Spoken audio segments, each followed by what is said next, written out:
Hello class बेटा, I hope कि आपने प्रैक्टिस क्वेश्चंस को ट्राई किया होगा। तो चलो इस क्लास में प्रैक्टिस क्वेश्चंस को डिस्कस कर लेते हैं, जिससे हम आगे आने वाली प्रॉब्लम्स और कॉन्सेप्ट्स को समझ सकें। तो फर्स्ट क्वेश्चन हमारा था, let me focus on the first question. First question हमारा था that if your position vector is 3i minus 4j, then how much you moved on x, y and z axis. So first you come to the position vector and let me write the standard form of position vector. Standard form of position vector means the position vector which we have written in the form of x, y and z coordinate. What was that formula? Let me first see that. Standard form of position vector R, do you remember it was x coordinate of position I plus y coordinate of position j plus z coordinate of position k cap, right?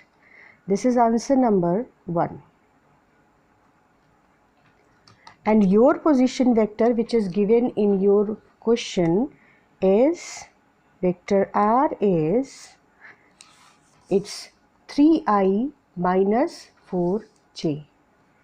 3i minus 4j. So is it clear beta now that you have x coordinate as 3, y coordinate as minus 4 and z coordinate as 0. So we moved 3 units on x-axis, we moved 4 units on minus y direction, and we have not moved on z-axis.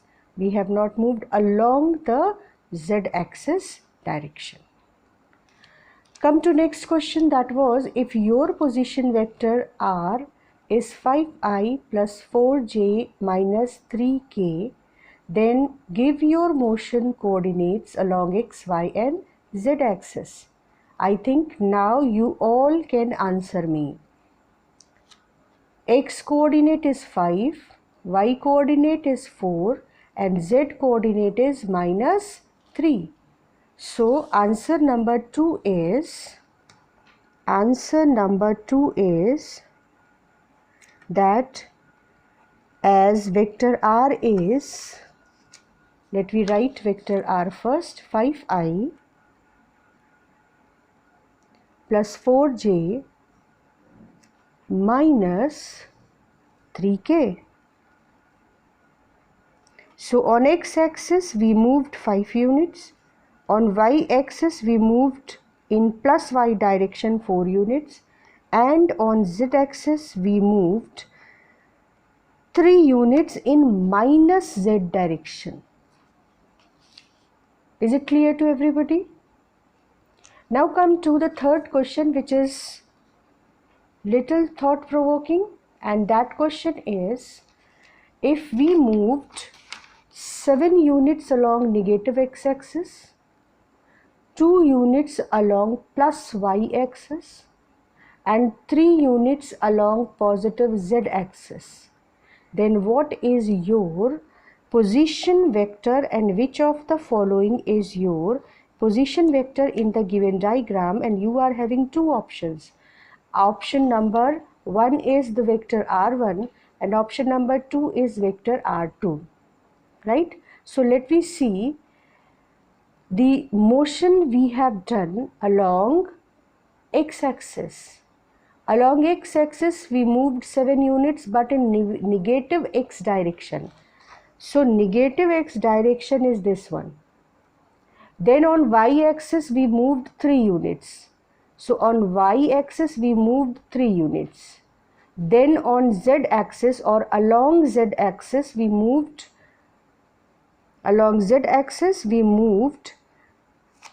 3 units y axis, 3 units, 2 units along y axis and 3 units along z axis.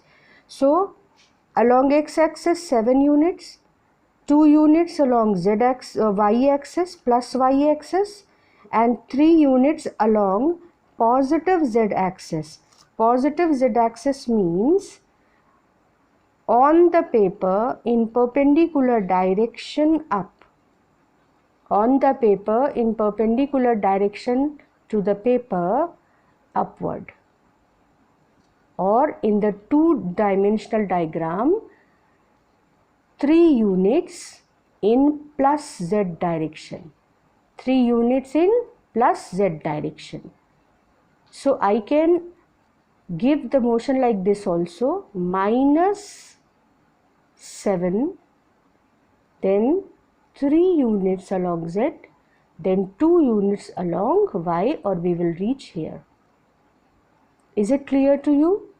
7 units x axis, negative x axis, 3 units आप z axis के along 3 units आगे आए, और 2 units आप y axis के along गए parallel to y axis, और आप यहाँ पहुँच गए. तो R2 vector is the required vector. Is it clear, beta? We can have a better look using this three-dimensional diagram. Always try to visualize the things as they are. If you look at this three-dimensional diagram, x-axis, y-axis and z-axis. Minus z-axis, then just opposite to plus z-axis. Plus x-axis, minus x-axis. Plus y-axis, and if you want to go along minus y-axis, then you have to go below the origin. Is it clear? तो अगर हम लोग बिल्कुल diagram जैसा हमारा ये बना हुआ है, देखो मैंने बिल्कुल वैसा ही डायग्राम बना दिया, ठीक है. तो आप -7 along negative x axis direction गए, उसके बाद आप 2 यूनिट्स वाई एक्सिस के अलॉन्ग गए, और उसके बाद आप 3 यूनिट्स जेड एक्सिस के अलॉन्ग आए. तो यहाँ कहीं आप आए, और जो आपका वेक्टर होगा वो कुछ ऐसा होगा, इस तरीके का, कुछ ऐसा. क्लियर हो रहा है बेटा? देखो आप पहले -x चले, फिर 2 यूनिट्स y एक्सिस के अलॉन्ग गए, फिर z एक्सिस के अलॉन्ग आप 3 यूनिट्स आए, तो आप यहाँ कहीं पहुँचे. तो ओरिजिन से आपका वेक्टर स्टार्ट होना चाहिए ऐसे, इस तरीके से ओरिजिन से आपका वेक्टर स्टार्ट होना चाहिए, और आपके वेक्टर को इस तरीके से स्पेस में होना चाहिए ऐसे. ये आपका वो पोजीशन होगा जहाँ फाइनली आप पहुँच गए. गेटिंग द पॉइंट बेटा? ये 3 यूनिट्स आप आगे आए जेड एक्सिस के अलॉन्ग, 2 यूनिट्स आप ऊपर गए वाई एक्सिस के अलॉन्ग, और 2 यूनिट्स 7 यूनिट्स आप एक्स एक्सिस के अलॉन्ग गए. तो ये आपका वेक्टर कुछ इस तरह से ओरिएंटेड होगा.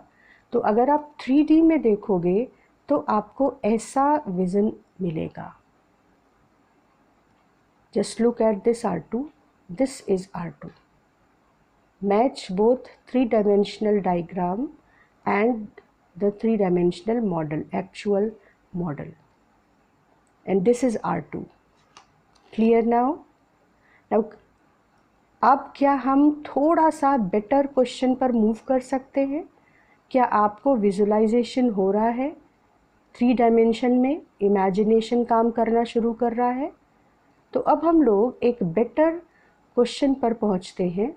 So let we see the last question, which is question number 4, and this is your question number 4.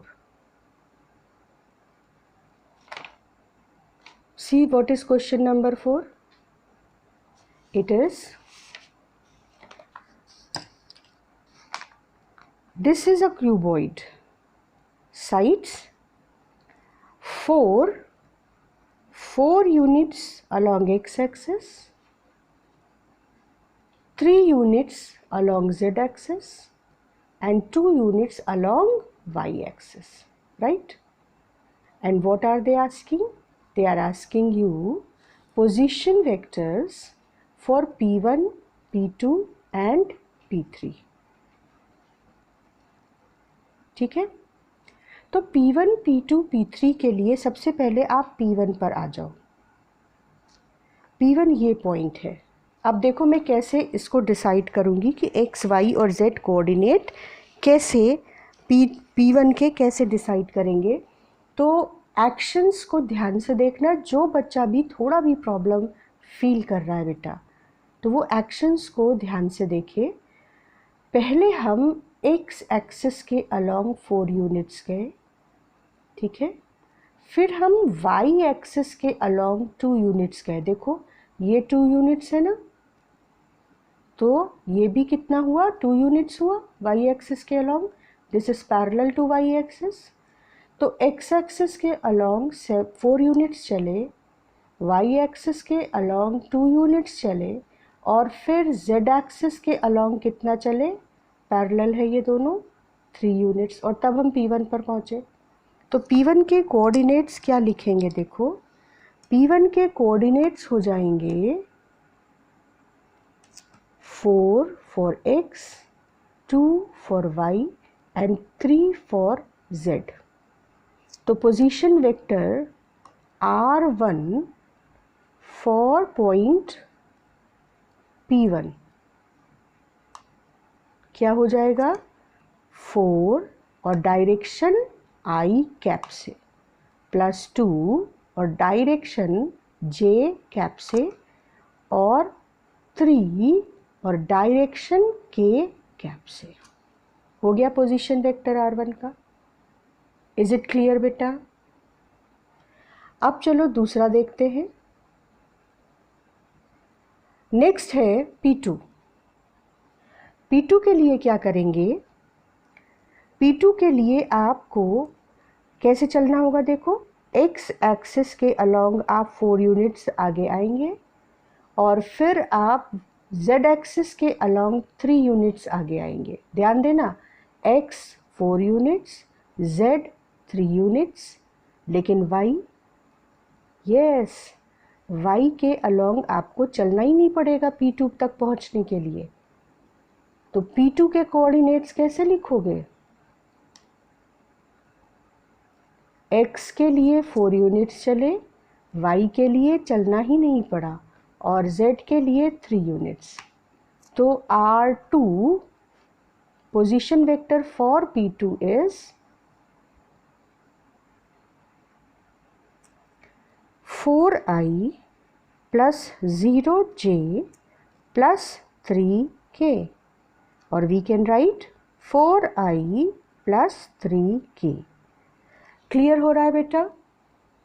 अगर ये क्लियर हो जाएगा तो फिर आपको वेक्टर्स में वेक्टर फॉर्म से ना डर लगेगा और ना ही क्वेश्चंस के बारे में विजुलाइज करने और इमेजिन करने में दिक्कत आएगी.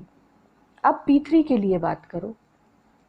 अगर आपको P3 तक पहुंचना है, और हम कहाँ से चलते हैं बेटा, हमेशा कहाँ से चलते हैं, ओरिजिन से. आप ओरिजिन से P3 के लिए चलोगे तो कैसे चलोगे, पहले आप x एक्सिस पर चलोगे 4. ध्यान देना हम किस सीक्वेंस में चलते हैं नॉर्मली, x फिर y फिर z. सीक्वेंस कुछ भी हो, लेकिन हमको ये ध्यान रखना है कि लिखते समय कोऑर्डिनेट्स में पहले x लिखा जाता है, फिर y फिर z. तो x एक्सिस के अलोंग आप 4 यूनिट्स चले, उसके बाद आपको y एक्सिस के अलोंग 2 यूनिट्स चलना होगा और हम P2 पे पहुंच गए. z एक्सिस के अलोंग चलने की ज़रूरत नहीं पड़ी.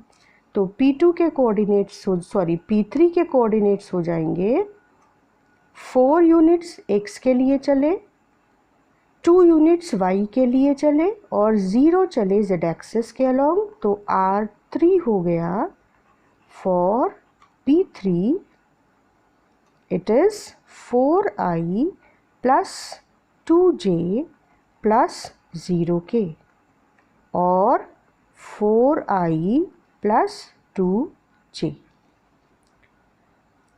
ये पॉइंट क्लियर हुआ। अब तुमको एक बहुत इम्पोर्टेंट बात, लेकिन वो बहुत आसान बात है, बता रही हूँ। एक्स एक्सिस पर हम जितना भी चल रहे हैं उस पोजीशन वेक्टर के लिए एक्स एक्सिस पर जितना चले, ध्यान से सुनना, उसको बोलते हैं x component of vector R. सिर्फ वेक्टर आर के लिए ही ये डिस्कशन नहीं है, actually it is for any vector, whether it is force, whether it is acceleration, it is velocity, displacement, any vector. लेकिन अगर अभी तुम सिर्फ पोजीशन वेक्टर पर फोकस करो तो ध्यान से मेरी लैंग्वेज को सुनो। हम एक्स एक्सिस पर जितना चले उसको हमने कहा x component of vector R. हम वाई एक्सिस पर जितना चले, आप इसको लो जिसमें कि तीनों नॉन ज़ीरो हैं, वाई एक्सिस पर जितना चले उसको हमने कहा वाई कंपोनेंट ऑफ आर, और z एक्सिस पर जितना चले उसको हमने कहा z कंपोनेंट ऑफ r। अगर मैं उल्टा चलूं, मतलब मेरे को किसी ने एक वेक्टर दे रखा है ऐसे, ये ठीक है, मेरे को किसी ने वेक्टर दे रखा है और मेरे को पूछा कि x, y और z कंपोनेंट क्या है। अब ध्यान से प्रोसेस को देखना बेटा, ध्यान से इस प्रोसेस को आप देखो कि अगर मुझे एक वेक्टर दे रखा है और मेरे से किसी ने पूछा कि x, y और z कंपोनेंट्स क्या हैं, तो पहला काम क्या होगा कि उस वेक्टर के हेड से हम एक परपेंडिकुलर ड्रॉप करेंगे। वेक्टर के हेड से एक परपेंडिकुलर ड्रॉप करेंगे इस तरह से। देखो, किसी भी प्लेन पर हम एक्स वाई प्लेन पर भी ड्रॉप कर सकते थे और इस एक्स जेड प्लेन पर भी ड्रॉप कर सकते हैं। मैंने एक परपेंडिकुलर ड्रॉप किया वेक्टर के हेड से ऐसे, ठीक है, वेक्टर के हेड से परपेंडिकुलर ड्रॉप किया और वो परपेंडिकुलर जिस पॉइंट पर इस एक्स जेड प्लेन को मिल रहा है, वो परपेंडिकुलर, इसको मैं आपको दिखाने की कोशिश कर रही हूँ कि ये कैसे हमको करना है जब हम न्यूमेरिकल्स करेंगे। ये देखो, ऐसे देखो इसको, ये परपेंडिकुलर ड्रॉप किया मैंने वेक्टर के हेड से। ये स्टिक क्या रिप्रेजेंट कर रही है? Perpendicular dropped from the point which is located here as P3, ठीक है। तो P3 से हमने एक परपेंडिकुलर ड्रॉप किया एक्स जेड प्लेन पर। तो हम कहाँ पहुँचे? देखो, P पॉइंट पर पहुँचे। नीचे देखो, ब्लू इंक से लिखा हुआ है P पॉइंट, वहाँ पहुँचे, ठीक है। अब ये क्वेश्चन के ये जो डेटा है ये हम लोग यूज़ कर चुके हैं, तो उसी से समझते हैं बात को।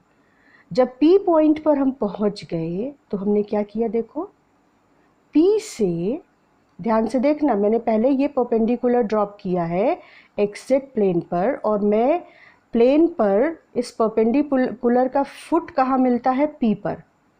तो अब P पर ध्यान फोकस करो।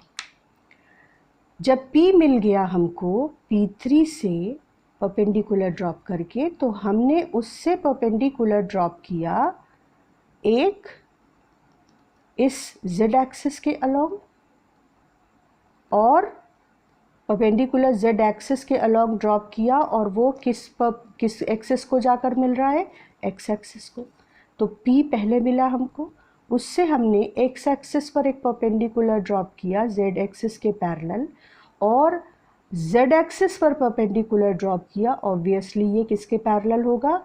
एक्स एक्सिस के पैरेलल। ध्यान से सुनना बात को, ये जेड एक्सिस के पैरेलल है, मतलब जेड पर हम ओरिजिन से कितना आगे आए थे, जो क्वेश्चन हमने यूज़ किया था उसमें 2 यूनिट्स आगे आए थे। तो इस पॉइंट पे पहुंचने के लिए हमें जेड के अलॉन्ग 2 यूनिट्स चलना पड़ा था, और इस पॉइंट पर पहुंचने के लिए हमें एक्स एक्सिस के अलॉन्ग भी 2 यूनिट्स चलना पड़ा था। ये बात समझ आ रही है? तो मैंने जो परपेंडिकुलर ड्रॉप किया एक्स जेड प्लेन पर, उससे मुझे एक पॉइंट P मिला। उस पॉइंट से मैंने एक्स एक्सिस पे और जेड एक्सिस पे परपेंडिकुलर ड्रॉप किए, तो मुझे ये पता चल गया कि जेड एक्सिस के अलॉन्ग हम कितना आगे आए थे और एक्स एक्सिस के अलॉन्ग हम कितना आगे आए थे इस पॉइंट तक पहुंचने के लिए।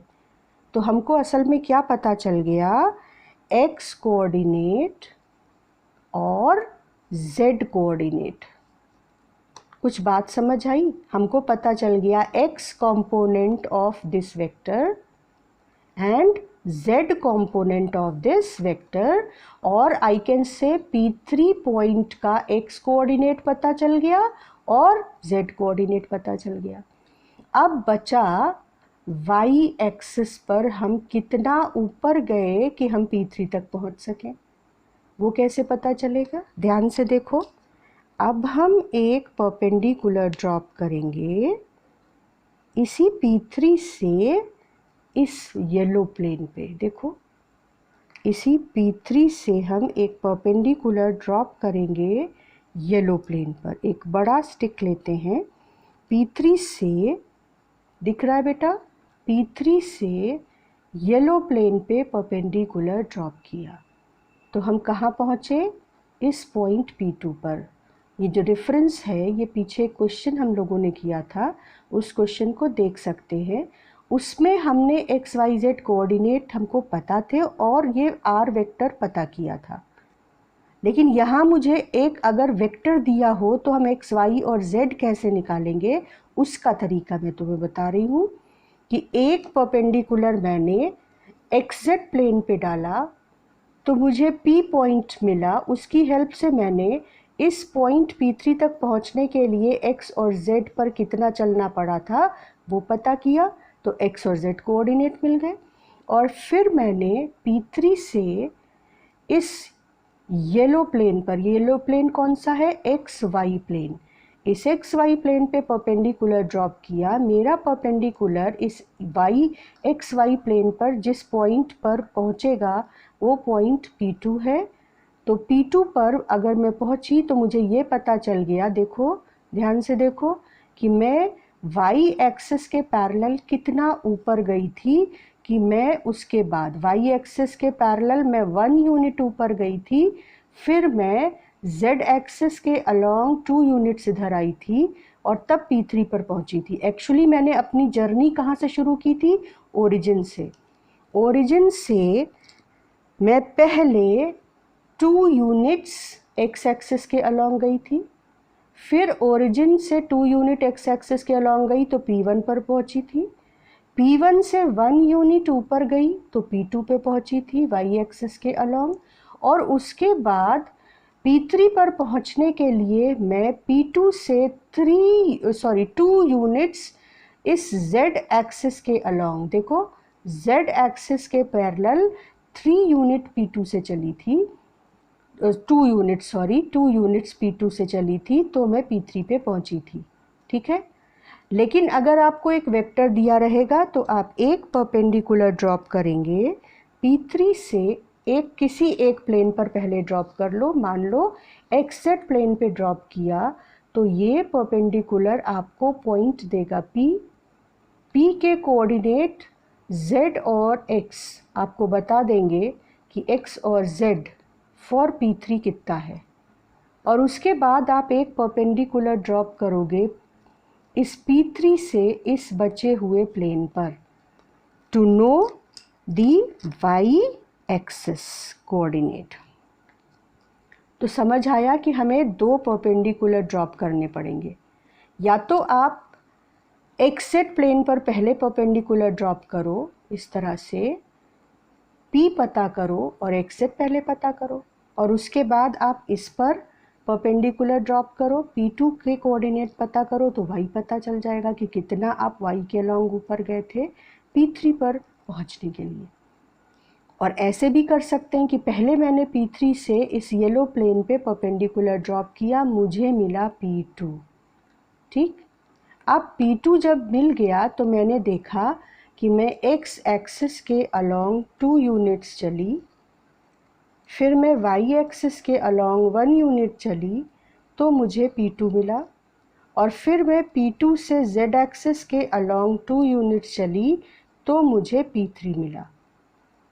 तो आप एक परपेंडिकुलर इधर ड्रॉप करेंगे और x और y पता कर लेंगे, उसके बाद एक परपेंडिकुलर इधर ड्रॉप करेंगे और बचा हुआ कोऑर्डिनेट z पता कर लेंगे। तो आप आइदर वे जा सकते हैं, लेकिन आपको दो प्लेन्स पे परपेंडिकुलर ड्रॉप करके x, y और z कोऑर्डिनेट पता करना होगा। कब? जब आप वेक्टर गिवन हो और x, y, z कंपोनेंट्स निकाल रहे हो। ध्यान करना मेरे बात का, कोऑर्डिनेट्स x, y, z कह लो, और अगर वो फोर्स है, अगर वो डिस्प्लेसमेंट है, अगर वो वेलोसिटी है, कोई भी वेक्टर है, तो ये जो परपेंडिकुलर ड्रॉप करके हम x, z और y निकालते हैं, इन्हें और क्या नाम देते हैं? x, y और z कंपोनेंट। तो कंपोनेंट्स या resolving a vector in 3 mutually perpendicular components का इंट्रोडक्शन आज हमने लिया है। नेक्स्ट क्लास में हम x, y और z कंपोनेंट्स का डिटेल्ड एनालिसिस करेंगे, क्योंकि ये हमारे पूरे फिज़िक्स की जान है, पूरे वेक्टर्स की जान है, x, y और z कंपोनेंट्स। इसके अलावा जो नेक्स्ट अपलोड मैं करूँगी वो properties of conductor for class 12th और टर्निंग इफेक्ट या टॉर्क पर न्यूमेरिकल्स करेंगे for class 10th in the next 2 videos. So till then class, all the best.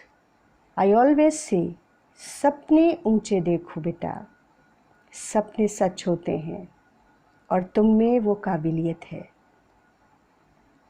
All the best.